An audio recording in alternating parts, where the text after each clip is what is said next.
احکامات خداوند قدوس کو من و عن قبول کرنے سے اگر کسی نے انکار کیا تھا تو وہ یزیدی قوم تھی. حضرت معاویہ تو تھے، انہوں نے شریعت میں مداخلت نہیں کی تھی،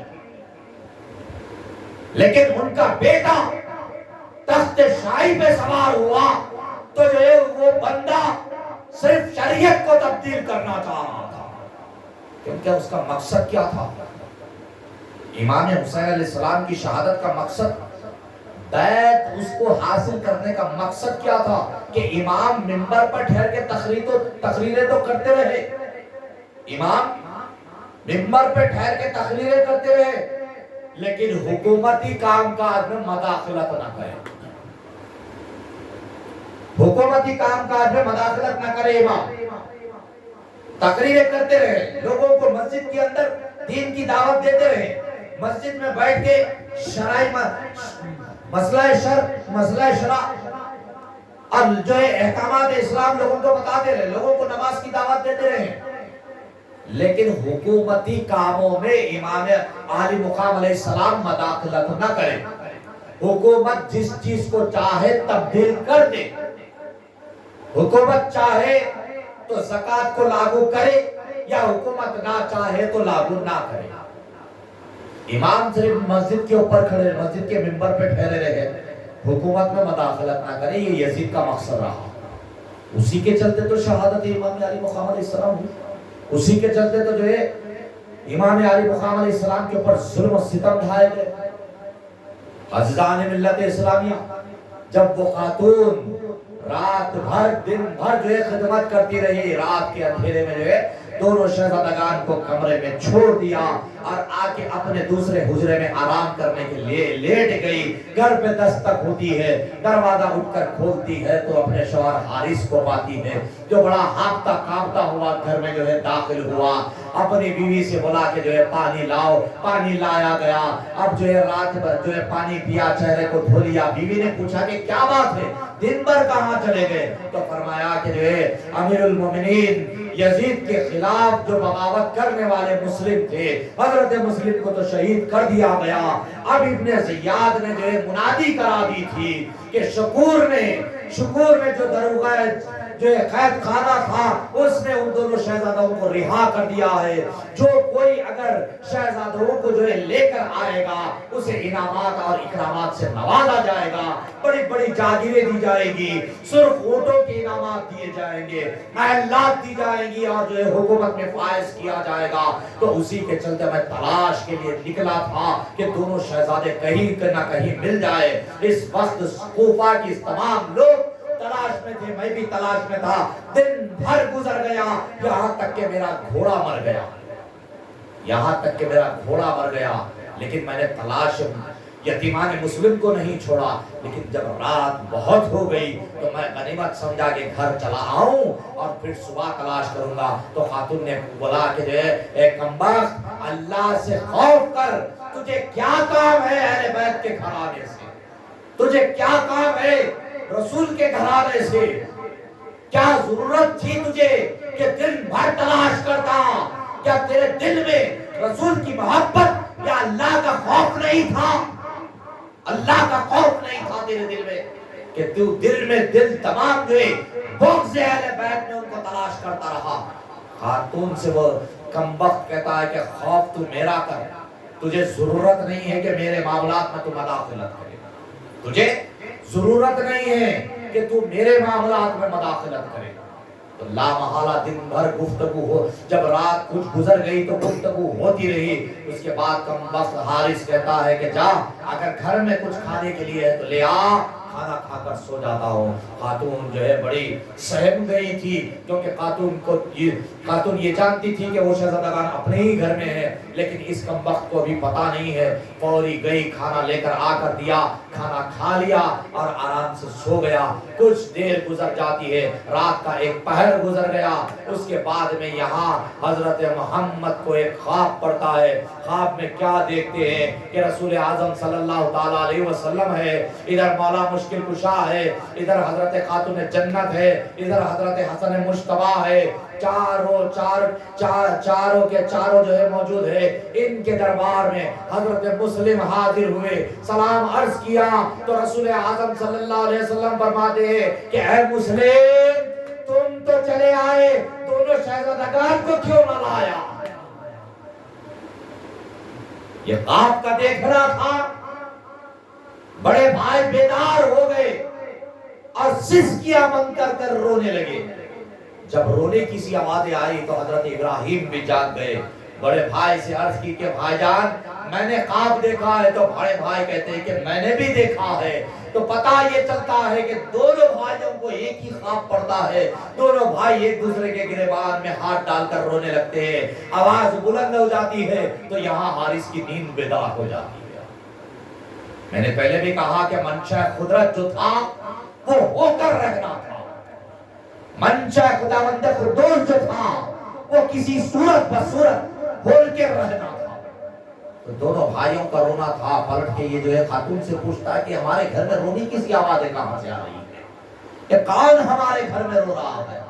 تو خاتون خاموش ہو جاتی ہے تو یہ خود اڑتا ہے، اپنے گھر کے کمروں کو تلاش کرتا ہے، ایک کمرے میں پہنچتا ہے تو دونوں شہزادگان کی بدولت کمرے کے اندر روشنی ہے، دونوں شہزادگان کے نورانی چہرے ایسے کہ کمرہ روشن نظر آتا ہے۔ تو یہ کمبخت سمجھ جاتا ہے، پھر بھی سوال کرتا ہے کہ تم کون؟ تو وہ دونوں شہزادگان چونکہ یہ جانتے تھے دن بھر خاتون نے خدمت کی تھی تو یہ محب اہل بیت کا مکان ہے، اس کمبخت سے کہا کہ ہم یتیمان مسلم ہے۔ اب یہ سننا تھا، اس کو جلال آ جاتا ہے، دونوں کے چہروں کے اوپر پچکڑے رسید کرتا ہے کہ تمہاری تلاش میں دن بھر پھرتا رہا، میرا گھوڑا مر گیا اور تم میرے گھر میں آرام سے ہو۔ دونوں کے زلفوں کو پکڑ کر گھسیٹتا ہوا نکالا اور دوسرے کمرے میں لے کر گیا، وہاں رکھ دیا اور باہر سے مقفل کر دیا، قفل ڈال دیا گیا، چابی اپنے پاس رکھ لی۔ اس کے بعد جو ہے خاتون دار و خطار روتی ہے، اس کے پیروں پہ سر رکھ دیتی ہے، کہتی ہے کہ جو ہے یتیمان مسلم کے اوپر تو رحم فرما، کل اللہ کے حضور کیا جواب دے گا، کیا کر کے تو اللہ کے حضور حاضر ہوگا۔ تو وہ خاتون کو ڈھکل دیتا ہے، اس کے بعد جو ہے اللہ اللہ کرتے ہوئے خاتون رونے لگتی ہے۔ صبح کا جو ہے انتظار کرتا ہے، دروازے کے باہر پہرا دے رہا ہے کہ کوئی اور نہ آ جائے، کوئی اور آ کر داخل نہ ہو جائے، کہیں بچوں کو مجھ سے چھڑا نہ لے۔ یہ 12 دن میں مکمل اس کے خیالات در خیالات چل رہے ہیں۔ خاتون کہتی ہے کہ جو ہے ان کو شہید نہ کر، ان کو قتل نہ کر، ان کو ابن زیاد کے تو حوالے کر دے، کیونکہ رات بھر جب ٹہلتا رہا جو خیالات دل میں گزر رہے ہیں وہ زبان سے کہتا جا رہا ہے کہ اگر کل میں صبح لے کے نکلوں گا تو کئی لوگوں میں شور ہو کر لوگ مجھ سے نہ چھین لیں اور میرے انعامات کہاں جائیں گے، اگر لوگ مجھے دیکھ لیں گے تو ہو سکتا ہے کہ کوئی محب اہل بیت آ جائے اور مجھ سے چھڑا کر لے جائے، تو پھر میں ابن زیاد کو کیا جواب دوں گا؟ یہ تمام جب جو دل میں خیالات گزر رہے ہیں وہ گفتگو کر رہا ہے۔ خاتون کہتی ہے کہ اگر تجھے مال کی ہی محبت ہے تو انہیں کسی کو بیچ دے۔ تو کمبخت کہتا ہے کہ تجھے مشورہ دینے کی ضرورت نہیں ہے، تو مجھے مشورہ نہ دے، تیرے مشورے کا مجھے کوئی ضرورت نہیں ہے۔ خاتون کو مسلسل ڈانٹ ڈپٹ کرتا ہے۔ جب جیسے ہی فجر کی نماز ادا ہوئی، طلوع فجر ہو گئی، فوری جو ہے دونوں شہزادگان کے ہاتھوں کو باندھ دیا، ان کے جو ہے زلفوں کو پکڑ کر گھسیٹ کر دریائے فرات کے کنارے لے کر پہنچتا ہے۔ اب وہاں جو ہے یہ تلوار لے کر گیا، خاتون پیچھے پیچھے دوڑ رہی ہے، تو اس خاتون کا ایک جو ہے بیٹا رضائی بیٹا ہے، جو اس حارث کا جو غلام تھا وہ خاتون کا رضائی بیٹا تھا۔ تو وہ خاتون کے پاس آتا ہے کہ اماں کیا بات ہو گئی؟ تو فرمایا گیا کہ یہ اہل بیت سے ہے اور یہ کمبخت انہیں شہید کرنا چاہتا ہے۔ عزیزان ملت اسلامیہ، وہ حارث اپنے غلام کو دیکھ کر کہتا ہے کہ تلوار لے اور ان کے سروں کو تن سے جدا کر دے، لیکن عزیزان ملت اسلامیہ وہ شخص بھی جو غلام تھا وہ بھی محب اہل بیت تھا، کہنے لگا کہ میری اتنی جسارت نہیں ہوگی کہ خاندان رسالت کے خلاف تلوار بازی کروں، یا جو ہے خاندان رسالت کے خلاف جو ہے اپنی تلوار کو میان سے جدا کروں، میری اتنی جسارت نہیں ہے، کل مجھے اللہ اس کے رسول کی بارگاہ میں حاضر ہونا ہے۔ یہاں تک کہ حارث سن، نہ میں کروں گا نہ میں تجھے تجھے کرنے دوں گا، نہ میں کروں گا نہ میں تجھے کرنے دوں گا۔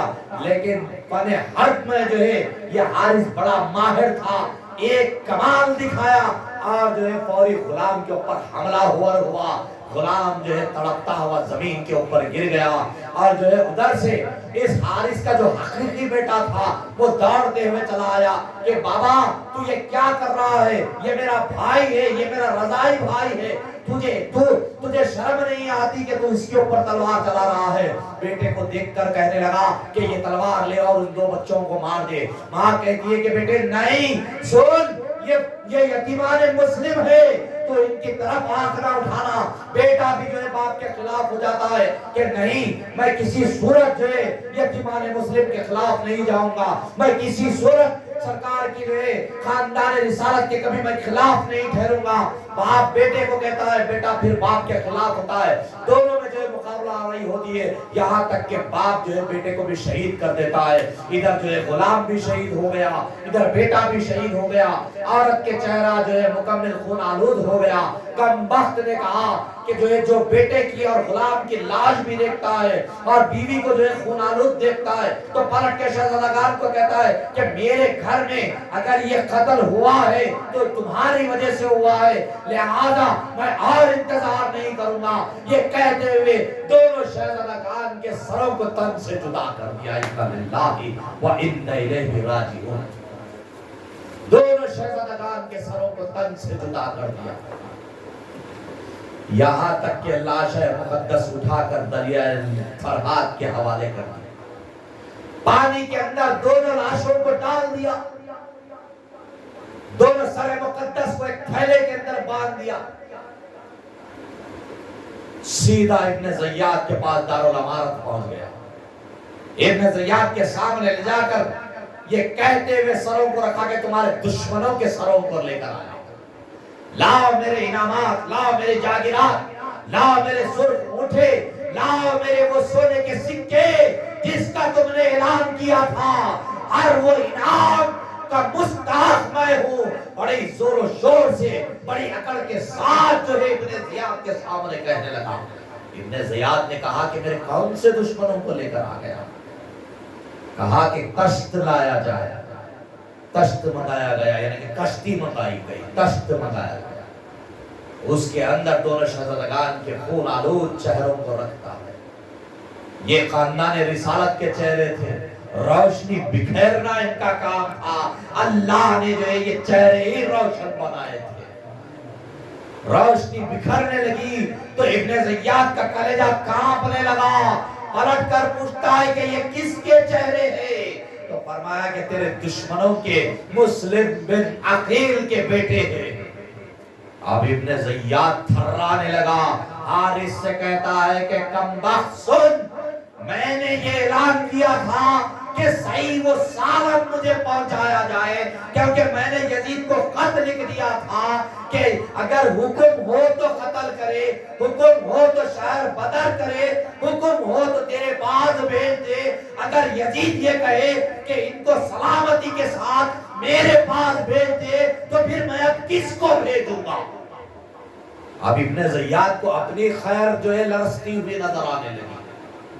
اگر یزید کے پاس سے حکم آ گیا کہ صحیح و سالم بھیج دو تو پھر اب کس کو بھیجوں گا؟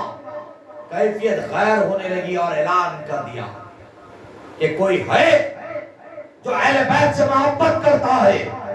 تو مقتال نامی ایک شخص اٹھتا ہے، اٹھ کے کہنے لگا کہ ہاں میں اہل بیت کا محب ہوں۔ تو فرمایا کہ اس کم بخت کو لے اسی مقام پہ جا جہاں پہ اس نے ان دونوں بچوں کو قتل کر دیا، وہاں جا، تیرا جیسا دل بولے ویسی سزا دے، اس کے بعد اس کے سر کو جدا کر دینا۔ اب یہ چیخنے لگا کہ مجھے انعامات کی ضرورت تھی، تو ابن زیاد کہتا ہے کہ جا، میں نے تجھے مکمل انعامات دے دی ہے۔ اب وہ شخص مقتال جو ہے اسے ہاتھ میں پکڑتا ہے، گھسیٹتا ہوا لے کر نکل کر اعلان کرتا ہے، شکر ہے خدا کا کہ اس وقت اگر ابن زیاد روئے زمین کی بادشاہت بھی اگر میرے نام لکھ دیتا تو مجھے گوارا نہ ہوتا اس کے قتل کے عوض۔ اس کے قتل کے بدلے مجھے روئے زمین کی بادشاہت بھی کوئی درکار نہیں ہے۔ فوری جو ہے اسے گھسیٹتا ہوا اس مقام پہ لے جاتا ہے، دیکھتا کیا ہے کہ دو نوجوانوں کے لاشیں پڑے ہیں، ایک خون آلود عورت بیٹھی ہوئی رو رہی ہے، تو پوچھتا ہے یہ شخص کہ کون ہو؟ تو فرمایا کہ جو ہے میں اسی حارث کی زوجہ ہوں اور یہ میرا بیٹا ہے، یہ میرا رضائی بیٹا ہے۔ اس کم بخت نے ان دو شہزادگان کے بدلے ان دونوں کو شہید کر دیا جو اسے انہیں بچانا چاہتے تھے، اور میری یہ حالت کا بھی یہی ذمہ دار ہے۔ اور اب ان دونوں شہزادگان کی لاشوں کو اس نے پانی میں بہا دیا، دونوں کے سروں کو لے کر ابن زیاد کے پاس گیا تھا کہ انعام مل جائے۔ کیا ہوا؟ تو وہ شخص کہتا ہے کہ خاتون گھبرا مت، اسے انعامات یا اسی وقت دیے جائیں گے۔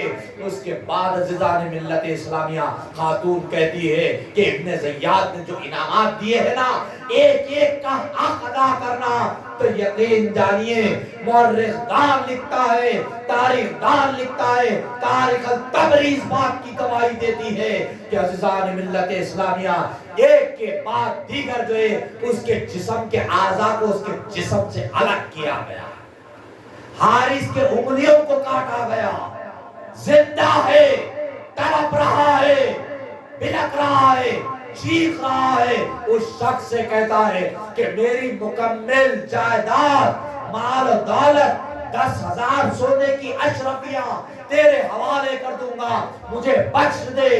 تو وہ شخص کہتا ہے کہ ابن زیاد روئے زمین کی مکمل جائیداد بھی اگر میرے نام لکھ دیتا، تمام دنیا کی بادشاہت بھی اگر مجھے دے دیتا، تب بھی مجھے گوارا نہ تھا کہ میں تیرا قتل کروں گا۔ تو اس کا مطلب یہ ہے کہ تیرا قتل کے میں در پر ہوں کہ تو نے اہل بیت کے شہزادگان کو تکلیف دی ہے، اب میں وہ ہوں جو تیرے جسم کے اعضاء کو الگ کروں گا۔ تو تاریخ یہ لکھی گئی کہ ہاتھوں کو کاٹا گیا، پاؤں کو کاٹا گیا، اس کی آنکھوں کو جو ہے آنکھوں کو جدا کیا گیا، جب دل بھر گیا تو پھر اس کے سر کو تن سے جدا کر دیا گیا، اور اس کے بعد جو ہے ابن زیاد کے پاس سے وہ دونوں لاش، دونوں سر مقدس کو جو ہے لایا گیا اور دریائے نیل، دریائے فرات کے جو ہے حوالے کر دیا گیا۔ تو تاریخ یہ لکھی گئی کہ جو ہے بڑے شہزادے کا سر مقدس بڑے جسم مبارکہ کو لگ گیا، اور چھوٹے شہزادے کا جسم مقدس چھوٹے شہزادے کے جسم مقدس کو لگ گیا، اور دونوں شہزادگان کے جو ہے میتوں کو نکال کر جو ہے وہیں پہ جو ہے تدفین کر دیا گیا، جو آج بھی مرجع خلخ بنا ہوا ہے۔ عوام آتی ہے، مزاروں کا دیدار ہوتا ہے، وہاں پہ جو ہے جو بھی لوگ اپنی مرادیں لے کر جاتے ہیں، قیامت تک کے لیے انشاءاللہ جو ہے مرادوں کو جو مرادیں پائیں گے ضرور انشاءاللہ، کیونکہ وہ اہل بیت کا خاندان ہے، دینا ان کی عادت ہے۔ دنیا کو جو انہوں نے دین دے دیا ہے، اپنی جانوں کا نذرانہ دیا تو رہتی دنیا تک کے لیے ایمان والوں کو دین دے دیا۔ تو دینا یہ خاندان رسالت کی عادت ہے، اپنی جانیں دی تو لوگوں کو دین دے دیا۔ عزیزان ملت اسلامیہ، وہاں سے جو ہے اب وہ کڑی آ گئی کہ مکہ المکرمہ سے سن 60 ہجری 3 ذی الحجۃ الحرم کو وہ قافلہ روانہ ہوا، جس قافلے کا یہاں پہ یزیدیوں کو انتظار تھا۔ حضرت مسلم علیہ السلام خط لکھ کر برادر محترم سرکار امام علی مقام علیہ السلام کے پاس روانہ کر چکے تھے، قاصد پہنچ چکا تھا، اور 3 ذی الحجۃ الحرم کا دن تھا۔ وہاں سے آپ نے جو ہے عراق کا راستہ لیا جو قادسیہ کی طرف آ رہا تھا۔ امام مسلم کی شہادت یہاں ہو چکی تھی، وہاں جو ہے خط پہنچ چکا تھا۔ آپ نے اپنے تمام لوگوں کو، اور 72 نہیں بلکہ 82 لوگوں کو، کیونکہ اس میں 10 خادمین اور غلام بھی تھے، 82 لوگوں کو اپنے ساتھ لیا۔ لیکن حضرت ابن عباس رضی اللہ تعالیٰ عنہ فرماتے ہیں کہ اے امام، آپ اس راستے نہ جائے جس راستے جو ہے آپ کے لیے مناسب وقت نہیں ہے، مناسب جو ہے حالات نہیں ہے، یہ وہ راستہ ہے جہاں پہ صرف آپ کو تکلیفیں ہوں گی۔ تو بھلے ہی اگر آپ جانا چاہتے ہیں تو یمن چلے جائے، کہ یمن کے لوگ اہل بیت سے محبت کرنے والے لوگ ہیں، یمن کے لوگوں کے دلوں میں رسول سے محبت ہے۔ اللہ کے رسول صلی اللہ تعالیٰ علیہ وسلم نے یمن میں خیر و برکت کی دعائیں کی ہے، تو لہذا آپ اس مقام پر تشریف لے جائے۔ حضرت ابن عباس کا عرض کرنا تھا، لیکن میرے آقا فرماتے ہیں کہ اہتمام حجت ہو جائے گا کہ مجھے جانا ہی ہوگا، کہ اب تو میرے بھائی کا خط بھی آ گیا ہے کہ لوگ جو ہے مکمل منتظر ہے۔ اس کے باوجود حضرت ابن عباس کہتے ہیں کہ اگر یہ لوگ منتظر تھے تو گورنر کوفہ کو معزول کر کر دارالامارت پہ یہ جو ہے قابض ہو جاتے تو یہ بہت بہتر ہوتا کہ کوفیوں کے قبضے میں دارالامارت ہے، تو آپ وہاں جاتے تو سیفٹی ہوتی، سیکیورٹی ہوتی، سیفٹی ہوتی، سیکیورٹی ہوتی، آپ چلے جاتے تو وہ فائدہ بخش ہوتا۔ لیکن دارالامارت پہ آج بھی ابن زیاد بیٹھا ہے، تو ابن زیاد کو ہٹایا نہیں گیا ہے، تو پھر آپ کے لیے کیوں کر کے فائدہ بخش ہوگا؟ تو آپ نے فرمایا کہ ہو سکتا ہے کہ اہتمام حجت ہو جائے، ہو سکتا ہے کہ گفتگو ہو جائے، اللہ کوئی راستہ نکال دے۔ مسلم نے کہا ہے کہ 40,000 کا لشکر ہمارے ساتھ ہے، 40,000 لوگ بیعت کر چکے ہیں۔ حضرت ابن عباس فرماتے ہیں کہ پھر بھی ایک لمحہ سوچ لیں۔ تو آپ نے عرض کی کہ جو اللہ کی جو مرضی ہے وہی ہو کر رہے گی، اللہ جو چاہتا ہے وہی ہوگا، اللہ نے اسی میں خیر رکھی ہے، اللہ نے اسی میں بھلائی رکھی ہے۔ تو حضرت ابن عباس فرماتے ہیں تو اگر آپ جاتے ہی ہیں تو خواتین اور بچوں کو نہ لے جائیں، عورتوں کو اور بچوں کو نہ لے جائیں۔ تو آپ نے فرمایا کہ پھر میں یہاں کس کے بھروسے ان کو چھوڑ کر جاؤں؟ بہتر ہوگا کہ یہ میرے ساتھ ہی رہے، کم سے کم میری آنکھوں کے سامنے تو ہوں گے۔ یہ امام فرماتے ہیں۔ آپ نے فرمایا کہ پھر بھی ایک رائے میری یہ ہے، کیونکہ حضرت ابن عباس رضی اللہ تعالیٰ عنہ سرکار دو عالم صلی اللہ علیہ وسلم کے رشتہ دار بھی تھا۔ آپ نے فرمایا کہ بہتر ہوتا کہ کم سے کم آپ یمن چلے جائے۔ آپ نے فرمایا کہ جو ہے بھائی مسلم نے خط لکھا ہے، اگر میں نہ جاؤں تو کل حشر کے میدان میں اللہ کے یہاں جواب دینا پڑے گا کہ خطوط آ چکے تھے، قاصدین آ چکے تھے، قاصدین کے وفود آ چکے تھے، یہاں تک کہ بھائی مسلم کا خط بھی آ چکا تھا۔ بھائی مسلم کا یہ کہنا کہ سینکڑوں لوگوں نے بیعت کر لی ہے، اس وقت منصب امامت خالی ہے، لوگ آپ کے منتظر ہے، لوگ چاہتے ہیں کہ حق بیعت ہو، لوگ جو ہے یزید کے خلاف ہے، اور اس وقت سب سے زیادہ اگر کوئی خلاف ہے تو وہ کوفی خلاف ہے۔ تو آپ تشریف لے آئے۔ تو حضرت عباس رضی اللہ تعالیٰ جو ابن عباس رضی اللہ تعالیٰ اشک بار ہو جاتے ہیں۔ ایک حضرت عباس جو مولا مشکل کشا کے شہزادے تھے، حضرت علی المرتضیٰ کی دوسری بیوی کے صاحبزادے جو امام حسن، حضرت امام حسن، حضرت امام حسین رضی اللہ تعالیٰ کے جو بھائی، اور ایک حضرت ابن عباس جو صحابی رسول تھے، سرکار دو عالم صلی اللہ علیہ وسلم کے خانوات سے ہی تھے۔ آپ بار بار اصرار کر رہے تھے کہ آپ نہ جائیں، لیکن اب اہتمام حجت ہو چکا تھا۔ اب آپ اپنے لوگوں کو لیے 3 محرم الحرم کو روانہ ہو گئے، 3 ذیلحجۃ الحرم کو روانہ ہو گئے۔ یہاں تک کہ فاصلہ طے کر رہے تھے تو راستے میں ایک فرزوق نامی شاعر سے ملاقات ہوئی۔ وہ بھی محبان اہل بیت، دور سے ان کی نظر پڑی تو جو ہے اپنی سواری سے اتر گئے، قریب آ کر امام کے پائے مقدس کو بوسہ دیا۔ تو امام نے پوچھا کہ جو ہے کیا بات ہے فرزوق، کہاں سے؟ تو فرمایا کہ جو ہے کوفہ سے آ رہا ہوں۔ 2 روایتیں ہیں، دونوں رکھو۔ فرمایا کہ جو ہے کوفہ سے آ رہا ہوں۔ تو عرض کی میرے آقا نے ارشاد فرمایا کہ کیا مسلم کا کیا حال ہے؟ تو فرمایا کہ اے امام، اس وقت تک کوفہ سے میں نہیں نکلا جب تک کہ جو ہے مسلم کا احوال میں نے معلوم نہیں کر لیا، لیکن یاد رکھے کہ مسلم کو شہید کر دیا۔ آدھے راستے میں یہ پتا چلا کہ مسلم کو شہید کر دیا گیا. حضرت مسلم کی شہادت سننا تھا امام علی مقام کے, آنکھوں سے آنسو روا ہو جاتے ہیں. لیکن دوسری روایت یہ ہے کہ دوسرے کوئی شخص, ایک قافلہ آ رہا تھا جس سے جو راستے میں ملتا ہے, تو امام پوچھتے ہیں کہ حال کیا ہے؟ تو لوگوں نے عرض کی کہ لوگوں کے دل تو آپ کی طرف ہے, مائل ہے, لیکن ان کی تلواریں آپ کے خلاف ہے کہ بنو امیہ مال کے عوض ان کو خریدتی ہے, لیکن محبت رسالت اور محبت اہل بیت آج بھی ان کے دل میں ہے. محبت تو دل میں ہے لیکن تلواریں آپ کے خلاف ہے, کیونکہ تلواروں کو مال نے خرید لیا. بنو امیہ مال دے کر لوگوں کو خریدتا ہے, آج بھی خریدتے ہیں میرے بھائی مال دے کر. حکومت کے کوئی خلاف نہیں جا سکتا, حکومت کے کوئی خلاف نہیں جا سکتا, آج بھی یہ طریقہ رائج ہے. تو دنیا کو کس نے سکھایا ہے؟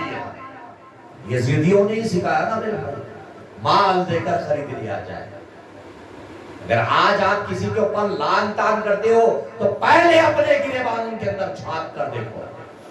کسی کو برا بھلا کہنے سے پہلے اپنے گریبانوں میں جھانکو کہ ہمارا کردار کیا ہے, ہم کیا ہے, ہماری قابلیت کتنی ہے, ہم کیا ہے, دیکھو تو صحیح ہماری زبانیں کیا کہتی ہے, ہم عمل کیا کرتے ہیں. پہلے اپنے آپ کو ٹٹو لو. لیکن آج کیا ہے میرے بھائی, کسی کے اوپر ان باتوں کا اثر بھی نہیں ہو رہا ہے, کسی کے اوپر ان باتوں کا اثر بھی نہیں ہو رہا ہے. کیونکہ بولنے والے بول رہے ہیں, بولنے دو, ہم کو جو کرنا ہے ہم وہ کرتے رہیں گے. بس ہم مسلمان تو ہے, بس کلمہ پڑھنے والے ہیں, جمعے کو جمعہ نماز پڑھنے والے ہیں, مسلمان تو ہے. ہمارا بس ہماری سٹوری صرف اتنی ہے کہ پیدا مسلمانوں کے گھر میں ہو گئے, جوان مسلمانوں کے گھر میں ہو گئے, نکاح مسلمان عورت سے ہو گیا, بچے مسلمان بیوی سے پیدا ہو گئے, ہم بڑے ہو گئے, ہماری میت ہو گئی, امام صاحب نے ہمارا نماز جنازہ پڑھ دیا, تدفین مسلمانوں کے قبرستان میں ہو گئی, لہذا مسلمان مر گئے. پیدا مسلمانوں کے گھر میں ہوئے, مر بھی گئے مسلمانوں کے گھر میں. یہی سٹوری ہے ہماری, اور کچھ بھی نہیں. عملی طور پہ زیرو نظر آئیں گے. اسی لیے تو جو ہے شاعر کہتا ہے, جان دی تھی اسی کی تھی, جان دی تھی اسی کی تھی, حق یہ ہے کہ حق ادا نہ ہوا. حق تو یہ ہے کہ حق ادا نہ ہوا. جان تو اسی کی دی ہوئی تھی, حق کیا تھا؟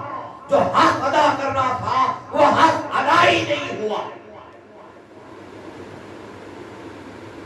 نماز ہے نہیں پڑھیں گے, زکات ہے ٹال مٹول سے کام لیں گے, روزے ہیں بیماری کی جو ہے کچھ نہ کچھ ہولیے بہانے بنائیں گے. جی تو ایک فرض ہے کلمہ پڑھنا, ایک مرتبہ زندگی میں کلمہ پڑھ لیا فرض ادا ہو گیا. 5 پلروں میں سے ایک پلر کے اوپر مضبوط ہے, ایمان لا لیے, ختم بات. نہ نماز کے ہے, نہ روزے کے ہے, نہ حج کے ہے, نہ زکات کے. پھر اس کے بعد بڑے ترے امتیاز مسلمان ہے. مسلمان تو وہ تھے جنہوں نے کربلا میں اپنے 6 بار کے بیٹے کو جام شہادت نوش عطا فرما دی. مسلمان تو وہ تھے جن کے لخت جگر کو ان کی آنکھوں کے سامنے شہید کر دیا گیا. مسلمان تو وہ تھے جن کے گھر کو جو ہے اجاڑ کر رکھ دیا گیا, لیکن جو دین کی بقا کے لیے جام شہادت نوش کرنے والے بن گئے. دین کی بقا کے لیے جو جام شہادت نوش کرنے والے بن گئے. مسلمان تو وہ تھے عزیزان, رسول کے دامن گیر ہو کر جنہوں نے اپنا بچپن گزارا تھا, رسول اعظم صلی اللہ علیہ وسلم کے گود میں جو کھیل کر بڑے ہوئے تھے, رسول اعظم صلی اللہ علیہ وسلم کی لخت جگر بطول زہرا کے بطن سے جو پیدا ہوئے تھے, بطول زہرا کے گود میں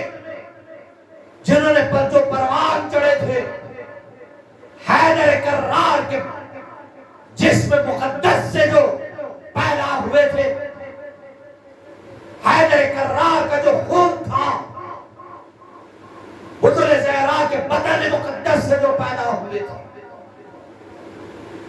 وہ تھے مسلمان، وہ تھے کامل ایمان والے، وہ تھے جو اللہ کا حق ادا کرنے والے، وہ تھے جو کتاب اللہ کی پیروی کرنے والے، وہ تھے جو سنت رسول اللہ کو زندہ کرنے والے، وہ تھے جنہوں نے اپنی جان کی پرواہ نہ کی، وہ تھے جنہوں نے اپنے گھر کا گھر لٹا دیا تو نانا کے دین کو بقا عطا فرما دی تھی۔ عزیزان ملت، کم سے کم ان 10 ایام میں جب ان کو یاد کرتے ہو نا، تو یہ عہد کر لو کہ ہم اپنے اولادوں کے دلوں میں ان کی محبت پیدا کریں گے۔ ہم گناہگار تو ہیں، لیکن کم سے کم اتنا تو ہو کہ ہم غدار نہ بنے ان کے، ہم ان کے غدار نہ بنے۔ کم سے کم گناہگار تو ہے ہم، لیکن کم سے کم انہوں نے اپنی جان دے کر، انہوں نے اپنے خطرہ خون سے اس دین کو جو سینچا ہے، اس دین کے اوپر کم سے کم ہم عمل پیرائی تو کر لیں، ان کی محبت ہمارے دلوں میں راسخ کر جائے، ان کی محبت ہم اپنی اولادوں کے گھٹیوں میں پرو دے۔ کم سے کم ہماری گھروں کی خواتین کو ان کی خواتین کی باندیاں تو بنا دے۔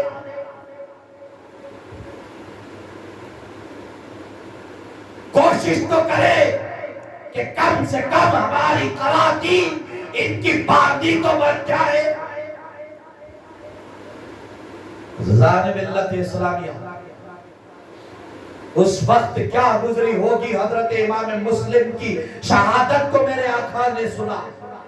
دونوں روایتیں میں نے آپ کے سامنے رکھ دی کہ لوگ کہتے ہیں کہ امام دل میں محبت اہل بیت تو ہے، لیکن تلواریں آپ کے خلاف کھڑی ہے کہ بنو امیہ مال دے کر ان کو خریدتی ہے۔ دوسری، فرزوق شاعر نے کہا کہ لوگوں کے دلوں میں محبت تو ہے، لیکن مسلم کو شہید کر دیا، حضرت مسلم کو شہید کر دیا گیا۔ عزیزان ملت اسلامیہ، امام علی مقام علیہ السلام راستے میں جہاں پہ پڑاؤ کیے ہوئے تھے، وہاں جو ہے حضرت مسلم کی شہزادی بھی تھی، تو آپ اپنے جو ہے پاس بلا کر اس شہزادی سے محبت فرماتے ہیں۔ یہ وہ خاندان رسالت ہے۔ یہاں چچا کی محبت کو دیکھا تو فراز سے جان لیا کہ چچا جان اس وقت مسلم کی بیٹی یتیم ہو چکی ہے۔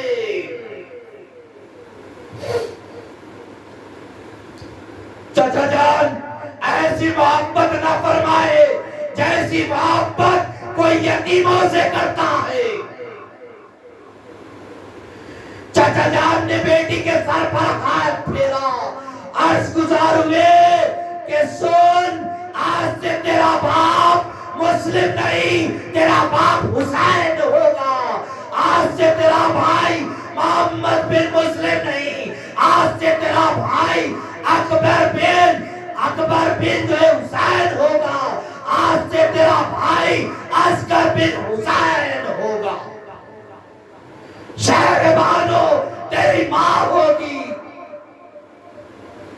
عزیزان ملت اسلامیہ، بیٹی زارو قطار رو رہی ہے، آنکھوں سے اشک جاری ہے۔ حضرت امام علی مقام آپ کے سر پہ ہاتھ پھیرے جاتے ہیں، آپ کی پیشانی کو بوسہ دیتے ہیں، یہ کہتے ہیں کہ گھبرانا نہیں ہے، گھبراؤ مت، تمہارا چچا ابھی زندہ ہے، تمہاری بدری محبت میں کوئی کمی نہ ہونے دے گا، باپ کی محبت میں کوئی کمی نہ آئے گی۔ وہ اہل بیت کا وعدہ تھا، وعدہ وفا کرنا، وعدے پہ قائم رہنا، یہ خاندان اہل بیت کی علامت تھی۔ آج ہمارے درمیان میں اگر کوئی یتیم ہوتا ہے تو ہم اس کے ساتھ کیا کرتے ہیں؟ ایک لمحہ غور و فکر دے رہا ہوں میرے بھائی، یہاں مقصد یہی ہے کہ تعلیمات اہل بیت کو پہنچاؤ تو ان کے کرداروں کو اپنی زندگی میں لے آؤ، ان کی سیرتوں کو اپنی زندگی میں لے آؤ۔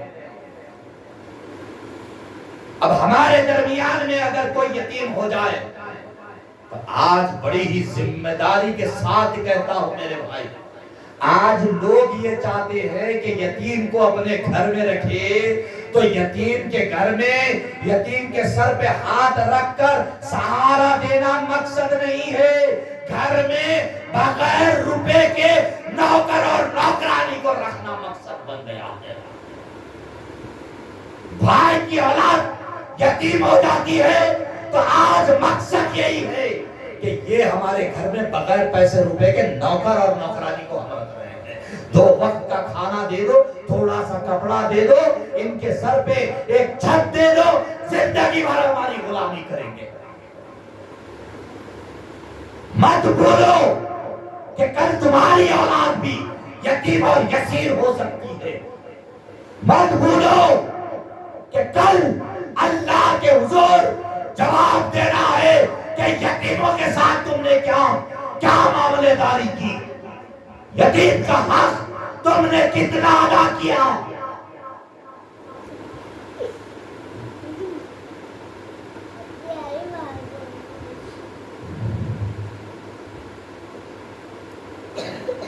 یتیم کے ساتھ معاملہ داری نہیں کرنا یہ کوئی آسان بات نہیں ہے میرے بھائی، قرآن حدیث اس چیز سے سختی سے منع کرتا ہے کہ یتیم کو تکلیف دی جائے۔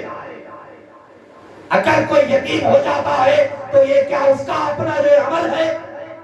اللہ نے چاہا تھا کہ اس کے ماں باپ کو لے لے تو اس کے ماں باپ کو اللہ نے لے لیا، تو جو دنیا میں ہے اس کا کوئی گناہ ہے یہ؟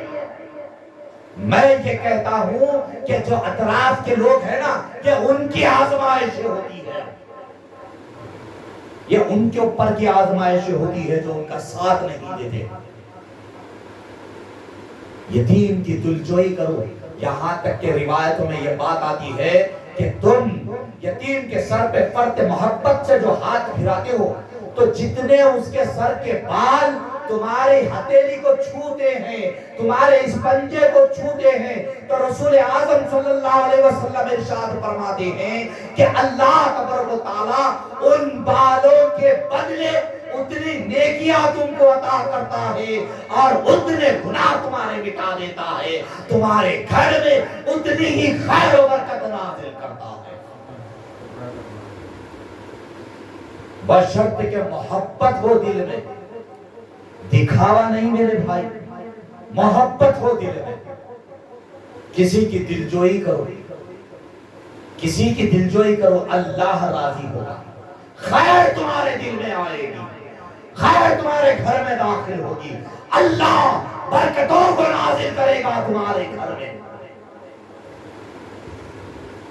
بچوں کے سر پہ ہاتھ رکھنا سیکھو، اللہ اپنا دست رحمت تمہارے سروں کے اوپر نازل کرے گا، اللہ اپنا دست رحمت تمہارے گھروں میں داخل کرے گا، تمہارے دلوں کو اللہ نرم فرمائے گا، سختی سے تم کو دور کرے گا۔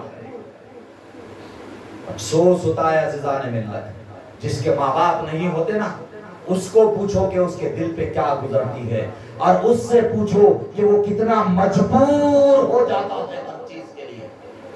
کھانا کھانا ہے، میں یہ حالات دیکھ کر عرض کر رہا ہوں، کھانا کھانا ہے، ہم بول نہیں سکتے زبان سے، کیونکہ جس کے گھر میں ہے اب وہ کھلاتے کہ نہیں کھلاتے، کپڑا پہننا ہے لیکن جس کے گھر میں ہے اب وہ پہناتے کہ نہیں پہناتے،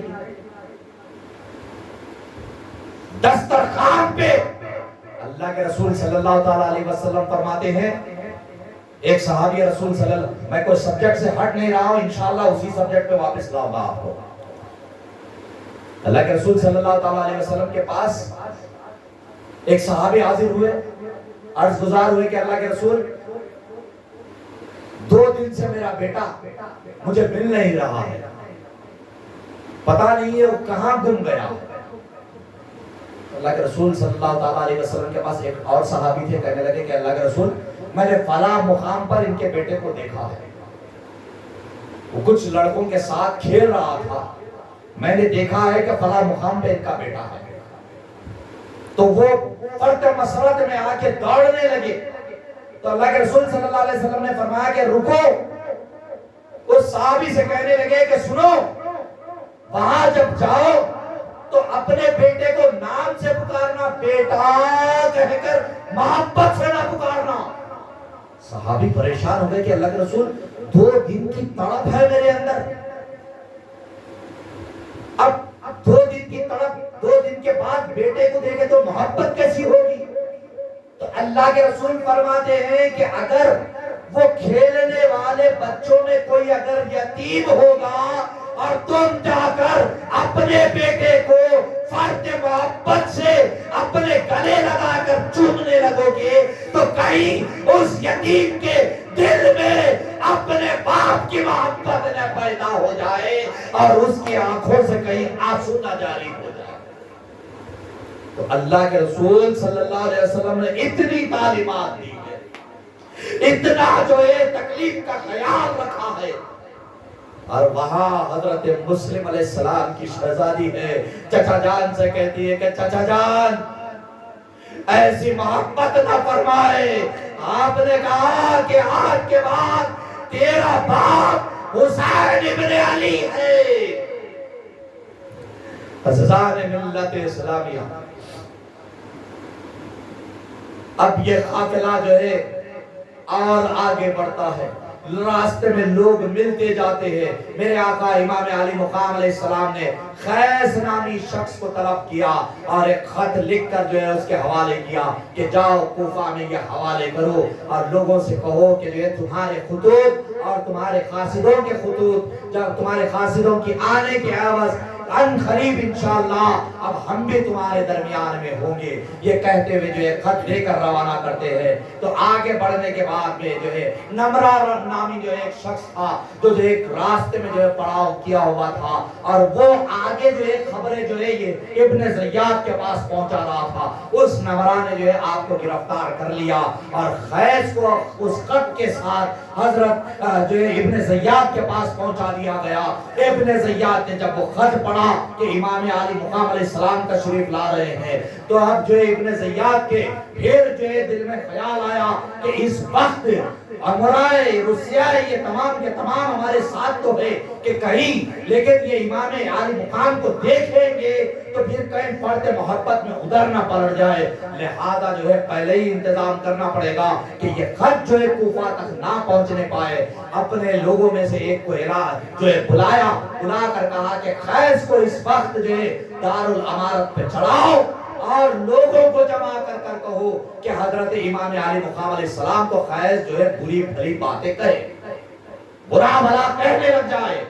لیکن وہ اہل بیت کے غلام تھے، چھت پر چڑھ کر جو ہے بسم اللہ الرحمن الرحیم پڑھا، الصلاۃ والسلام علیکہ یا رسول اللہ کہا، حمد اور سلام کے بعد جو ہے پلٹ کر جو ہے امام علی مقام علیہ السلام کی جو ہے عظمت بیان کرنے لگے۔ اب یہاں اس کو جلال آنے لگا تو ایک کو جو ہے اوپر بھیجایا اور حکم دیا کہ خیس کو چھت سے نیچے پھینکا جائے، جب تک یہ مریں گے نہیں اس وقت اوپر لے جاتے جانا، نیچے پھینکتے جانا، یہاں تک کہ جو ہے حضرت خیس جو ہے اس در فانی سے کوچ کر کر اس جہان باقی کی طرف رواں ہو گئے۔ وما علینا الا البلاغ وآخر دعواہم وان الحمدللہ رب العالمین۔ السلام علیکم ورحمۃ اللہ وبرکاتہ تعالی۔ انشاءاللہ تعالی کل کی شب وہ ہوگی جب جو ہے ہم واقعات کربلا بھی بیان کر لیں گے، ساتھ ساتھ انشاءاللہ جو ہے کل رات جو ہے خصوصی دعا ہوتی ہے جو سالانہ دعا ہوتی ہے۔